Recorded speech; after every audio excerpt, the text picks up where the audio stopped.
All right. So, yoke up. Um, so God has to trust me to work in my life. Okay. I feel like I have to respond to that. I've watched your videos, some of them, mostly in terms of how you respond to some other people that or interact with some other people that I subscribe to. Um, and I don't generally respond to you either in video or in text because I don't really think that you're interested in conversation. But this is my one shot. This is the one shot I'm taking. This is my one attempt at feeding my general idealism about the potential for discussions with people. Because if we can't have discussions with people that we vehemently disagree with, then there's no point to discussion at all. God has to trust me to work in my life. Okay, I would like you to show me where you're pulling that from. I would like to see something biblical. It could be a statement or a parable or an allegory, but it has to be biblical. It can't be something from the ruminations that you get when you look at a tree. All right, dude? You have to show me something. Show me something that is biblical truth. Because people like you, evangelical folks like you, like to say that you have, got everything. You got the corner market on truth, on Bible doctrine. Preaching the Bible, right? Am I close? So yeah, I would like for you to show me where that's at. Because I got to tell you, I grew up in church. I was baptized when I was 9, and my conversion was a genuine conversion. I believed very deeply.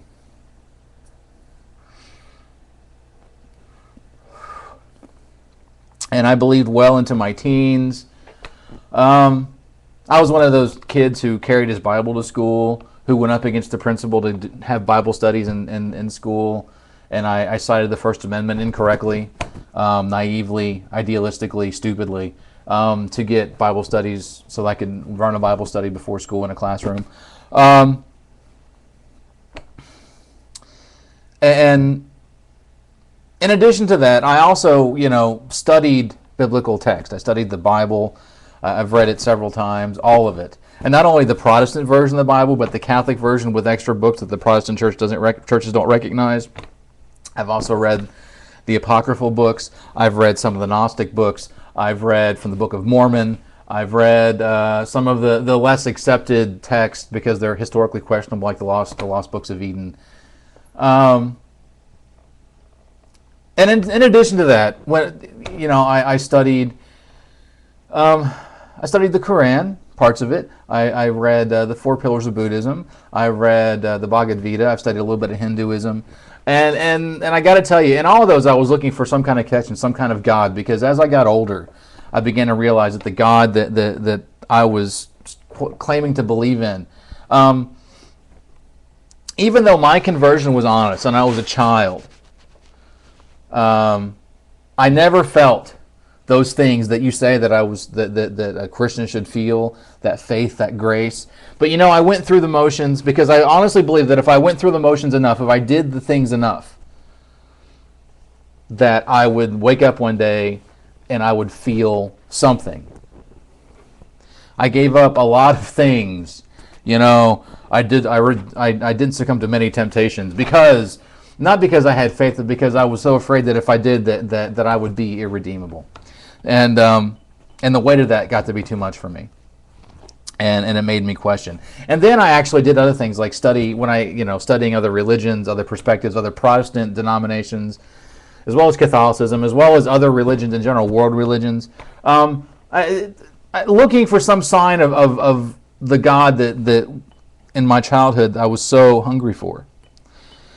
And so I have to tell you, when you say things like God has to trust me to work in my life, Yoke Up, I really want to know where you get off, man.